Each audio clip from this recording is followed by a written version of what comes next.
Welcome to the latest update program. The topic of discussion is Exercise MITRA Shakti 2023.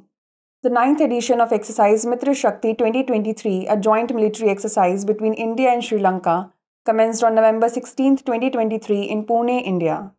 This exercise involves troops from India's Maratha Light Infantry and Sri Lanka's 53 Infantry Division. It focuses on sub-conventional operations under the United Nations Charter, emphasizing interoperability and counter-terrorist operations, including the use of drones and counter-unmanned aerial systems.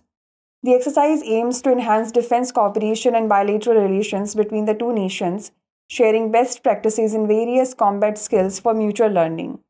The exercise, scheduled to run until November 29, 2023, includes participation from the Indian Air Force and Sri Lankan Air Force, enhancing joint air-ground coordination. Key activities in the curriculum encompass tactical maneuvers like raid, search and destroy missions, heliborne operations, and army martial arts routine.